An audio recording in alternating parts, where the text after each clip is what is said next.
presentado, soy Ana Farré, soy residente de medicina intensiva en el Hospital Universitario de Bellvitge. Antes que nada, pues daros la enhorabuena a todos por haber llegado hasta aquí. Y bueno, yo voy a hablaros de medicina intensiva, ¿no? Medicina intensiva es un poco una especialidad desconocida, ¿no? Y hace poco pues me encontré una estudiante que me dijo, ostras, no sabía que existía esta especialidad. Y bueno, pues sí, ¿no? La gente conoce la UCI y sabe que existe, pero tú cuando vas y dices, ¿has cogido medicina intensiva? Te miran con una cara como diciendo, ¿cómo? ¿Eso? Les dices, no, el médico de la UCI, entonces ya te empiezan como a entender, ¿no? Bueno. Cuando nos pasaron un poco el esquema de la presentación, nos piden eso, ¿no? Que definamos nuestra especialidad en una sola palabra. Bueno, tarea un poco complicada, pero bueno, dándole vueltas a la cabeza, pues yo la definiría como una especialidad, bueno, es una especialidad resolutiva. ¿Resolutiva por qué? Porque la medicina intensiva es una especialidad que se define pues, por la atención a pacientes que presentan alteraciones fisiopatológicas graves que representan una amenaza actual o potencial para su vida y son susceptibles de recuperación. ¿Vale? Resolutiva por eso, tú tienes un paciente que ha llegado a una situación en que su estado es grave, tienes que decidir y tienes que resolver esa situación, porque si no el paciente se te muere. También quiero hacer un poco de hincapié en la parte esta de que es susceptible de recuperación, es decir, un paciente que tenga un pronóstico nefausto o que su patología que lo ha llevado a estar en un estado grave no tenga una solución, no es un paciente candidato a UCI, ¿vale? Tanto es eso que los pacientes de UCI, pues la mayoría no se mueren, ¿vale? Y como toda especialidad, pues tiene cosas positivas y cosas negativas, ¿no? Si tuviera que destacar pues, cosas positivas, destacaría pues que es una especialidad diversa, es una especialidad completa, en el sentido de que abarca pues, muchas otras cosas de otras especialidades, ¿no? Más adelante haré un poco más de hincapié en las distintas patologías que podemos ver, y dinámica en el sentido también de que el paciente, y no solo en pacientes distintos, sino que un mismo paciente en distintos momentos va variando mucho, ¿no? Tú puedes tener un paciente en esa situación, tú resuelves ese momento lo que le está pasando, pero al poco tiempo te cambia totalmente el paciente, ¿no? Es una medicina de equilibrio, tienes que ir jugando con lo que se está pasando el paciente. Cuando te pones a arreglarle un sistema, de repente le está fallando otro y tienes que ir jugando con esta balanza. Aspectos negativos, bueno, pues diros que es una especialidad larga, es una especialidad dura, las guardias son duras, a veces hay que tomar decisiones difíciles, pero bueno, a mí me compensa todo lo bonito y todo lo demás que aporta, ¿no? Si no, pues supongo que no la habría escogida. Y es una especialidad de estudio, hay que estudiar mucho, hay que estudiar mucha fisiopatología, mucha farmacología, pero bueno, todo compensa. Bueno, y explicaros un poco la residencia y las rotaciones que hacemos, ¿vale? Un poco cada hospital varía un poco sobre todo las rotaciones de los primeros años. Yo explicaros que en mi hospital, en Bellvitge, inicialmente empezamos en la UCI, hacemos 2 meses, que es un primer contacto con lo que va a ser nuestra especialidad en nuestro día a día, al ver cómo funciona, ¿no? El pase de guardia de la mañana, que se destacan pues, las incidencias que han habido durante la noche, luego tú vas, ves a tu paciente, ves cómo estás, le das vueltas a la cabeza, pues por qué le está pasando esto, le estoy haciendo esto y no responde, y sigues ahí, y bueno, te haces un planning del día, luego haces el pase de guardia para el que se queda, de explicarle, mira, este paciente está aquí, lo estamos encaminando para aquí.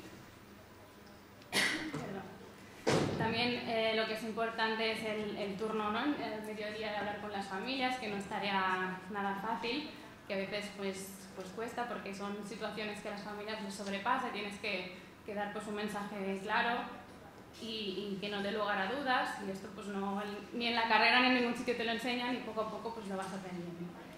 Después pues rotaciones que hacemos, vamos a medicina interna por 3 meses, a infecciosas, nefrología, en nuestro hospital rotamos en trasplante renal, también en diálisis, porque luego los pacientes que necesitan un filtro los ponemos nosotros, a neurología, sobre todo para pacientes en la unidad de ictus, o pacientes pues, con síndromes como el Guillain-Barré, que son pacientes que en algún momento dado pues, pueden requerir de cuidados en una unidad de intensivos y también en urgencias.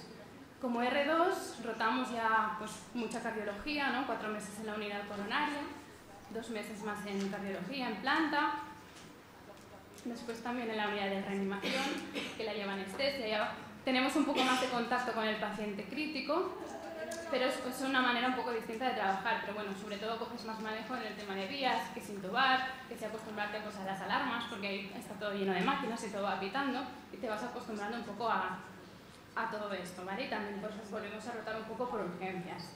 Las guardias durante los 2 primeros años también las hacemos, son guardias de puertas. Entonces, normalmente la media que hacemos son unas 4 guardias al mes.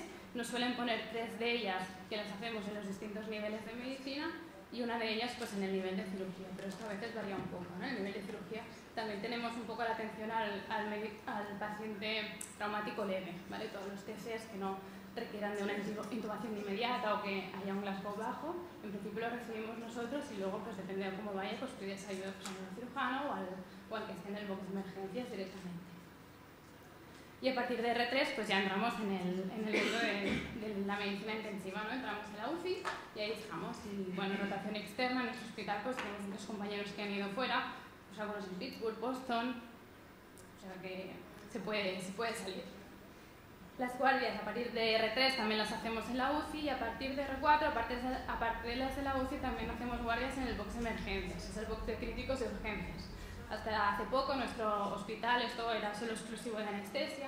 Desde este año, hace unos meses, que lo compartimos con ellos. Y esto la verdad que para mí es un punto muy a favor a nuestra especialidad y a nuestra formación. Bueno, un poco patología que vemos los intensivistas. Pues vemos un poco de todo, y de todo grave, ¿vale? Tenemos cirugía cardíaca y todas sus complicaciones, endocarditis graves. El infarto como tal en nuestro hospital, el manejo lo hace el cardiólogo, pero bueno, como todos los pacientes, pues los nuestros también se infartan. Pues también los edemas agudos de pulmón, shock cardiogénico, trasplante cardíaco, toda patología de arritmias, toda patología neumológica grave, como pues, todo el asma EPOC que requiera de un manejo más agresivo, contusiones pulmonares, asistencia respiratoria con la ECMO, trasplantes hepáticos, pancreatitis graves, fallo hepático, ya sea por intoxicaciones o fallos hepáticos fulminantes, todo paciente neurológico con traumatismo crónico-encefálico, hemorragias subaracnoideas, AVCs, todas complicaciones de la neurocirugía, síndromes pues, como Guillain-Barré, como he comentado antes, que vemos en neurología, también nos llegan a la UCI.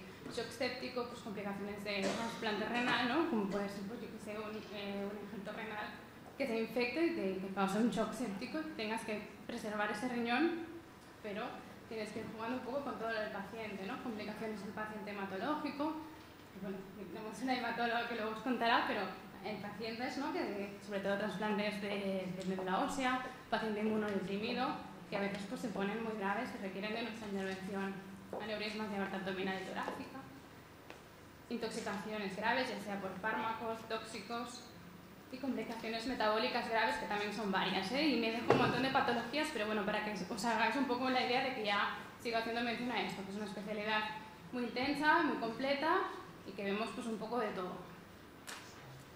También es una especialidad en la que bueno, la tecnología es muy importante, requerimos de muchas técnicas, ¿vale? Para monitorizar el paciente, pues le ponemos catéteres arteriales, venosos, le intubamos, se pasa un tubo de tórax, todo lo que sea, ¿vale? Perdón. Y bueno, a lo que vamos, ¿no? Vosotros ahora os planteáis esa pregunta, ¿no? ¿Qué especialidad hago y dónde la hago? Yo recomiendo que para elegir el hospital os centréis sobre todo, ¿no? Si os planteáis hacer medicina intensiva, el dilema está bien, ¿no? Entre hospital grande, un tercer nivel o un hospital pequeño. Medicina intensiva es una especialidad de tercer nivel, en el sentido de que ahora os estáis formando y cuanto más especialidades haya en vuestro hospital y tengáis más patología y más patología grave, toda la vais a ver vosotros, no tendréis que ir fuera a aprender nada. No vais a derivar nada porque todo lo tendréis a vuestro alcance y lo vais a poder tratar vosotros. Que tenga trasplante, hay hospitales que solamente se dedican a la donación, que eso también, ¿no? En el momento en el que se da ese paciente por muerto, pero va a ser donante, eso también requiere de un manejo del paciente, porque tú tienes que preservar esos órganos para que sean extraídos. Pues eso también no todos los hospitales lo tienen. Y luego el manejo del postoperado. El box de críticos o busca de paros, que esto, bueno, está ahí con anestesia, pero bueno, hay hospitales pues en eso que intervenimos más o menos. La incorporación a la unidad, las guardias de UCI. la libranza de las guardias y otros aspectos que yo, en mi caso, personalmente, quizás le daba menos importancia, pero bueno, hay gente que lo valora más, ¿no? Como es el tema de la investigación, publicar, el horario de trabajo, la remuneración, etc. ¿Vale? Entonces, en base un poco a esto, me pidieron que hiciera un ranking de hospitales, ¿vale? Para mí hacer un ranking de hospitales es un poco difícil. A ver, yo os he puesto en base a lo que he dicho, ¿no? Que sea hospital grande, un hospital que tenga de todo. Pues a ver, el más completo de todos aquí es Vall-d'Hebron, ¿vale? Bellvitge tenemos mucha patología, pero por ejemplo pediatría no tenemos, paciente obstétrico tampoco. Bueno, ¿vale? Ahora el que quiera pues publicar o el que le guste más la investigación, un hospital muy potente en ese aspecto es el hospital Parc Taulí de Sabadell.